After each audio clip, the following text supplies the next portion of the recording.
Hey, everybody, Crime and Cast. I'm going to go fast because there's a lot of information. We're going to talk about Alex Murdaugh. We're going to talk about one Rebecca Hill, the sled agent chasing her down.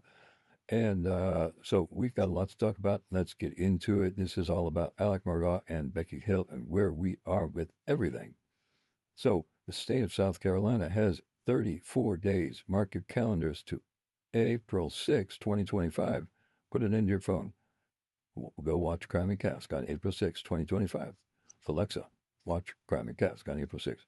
Because on April 6th or before, the state has to have their brief in to basically tell the state, South Carolina Supreme Court, why they don't want Alex Murdaugh to get a new trial based off of what the feds filed in their 132-page motion. So we're waiting for that. 34 days, start the counter. And then we got another counter to look at. The South Carolina Ethics Commission, remember Becky Hill, 76 alleged violations that they were going to discuss back in December. However, on November 7th, 2024, yours truly, Crime and Cask, CC News Network, broke the story that had been postponed, pending criminal investigation into her conduct. We'll get into that, put a pin into pending criminal investigation into Becky Hill's conduct. 119 days have passed since November 7th, and there's no sight of action by SLED or the Attorney General's office against Becky Hill or her son, Jeffrey Hill, who was arrested by SLED.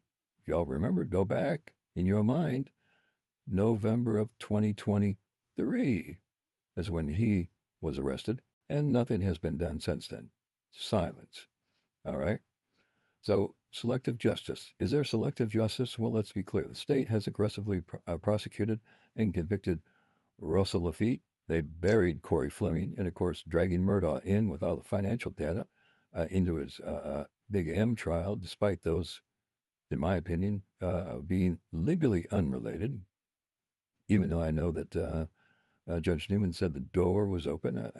I don't know what door was open, but and even Justice Jean Toll said that Becky Hill, in her testimony, was not completely credible. And Toll also believed that she did say some of those things to tamper with the jury, allegedly, whatever, but they had no effect on the outcome. That is BS, BS, BS.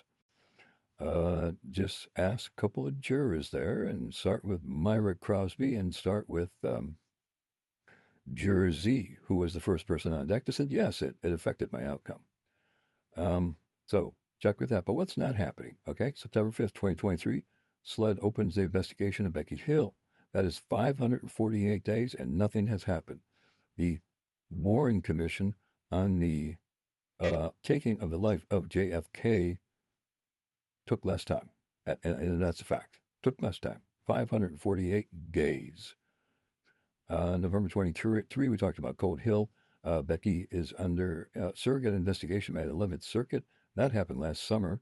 Nothing's going on there. November 7th, 2024, Becky's Ethics Committee, pending criminalization investigation. Nothing's happening there. No pending charges, no indication of any pending charges. Meanwhile, Russell Laffitte is out of prison. Is going to get another trial. The state's going fervently after him. Corey Fleming sitting in prison. Murdaugh is buried for 40 years, financial crimes. Woo! I feel like Will Ferrell in that one movie where he's debating. So it's stark contrast. And here's what got me to think about this is the acting U.S. Attorney for South Carolina, now Brooks B. Anderson, emphasized in a press conference that he had against 8 people in North Charleston with corruption down there with the city of North Charleston.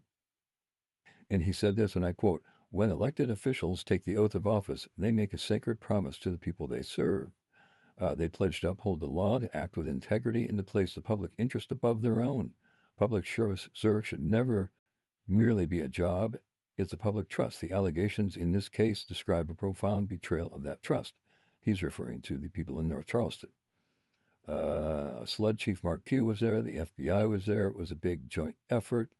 Congratulations to them. However, when I say selective prosecution, they started prosecuting or investigating that case a year ago in February, and it's now a year later, and they have 8 people in their indictment with people pleading guilty and all kinds of things. And Becky Hill's 548 days. Tomorrow's 549. 0 plus 0 equals 0. Um, so she still faces those 76 ethics violations. Those are put on hold. Justice Toll had said that she said those things, but probably didn't mean much. The state's doing nothing but trying to push back, push back, push back. They're going after everybody else who's an elected official except Becky Hill. And I and you should want to know why. The real scandal, I think, what SLED won't do, and that Becky Hill be charged with tampering for any crime for that matter. No one's been held accountable for the fake Facebook post that triggered the removal at 785, the anonymous email that helped remove the juror uninvestigated. Are they asleep at the wheel? Because there's some dirty stuff that went on there. Go to my website, chronicast.com. It's all over the place. And no follow-up with the wrongly removed juror, Myra Crosby. No one's talked to her. And she told the truth in about the Murdaugh trial. So the clock is ticking. There's exactly 34 days left. Well, let's see what they got. 34 days. It's your update. Chronic Gas. We'll see what's going on with the Alex Murdaugh trial, but we'll find out soon. And Becky Hill, come on, SLED. Maybe he'll catch it. Maybe he'll catch her. Maybe. I doubt it. See ya. Bye.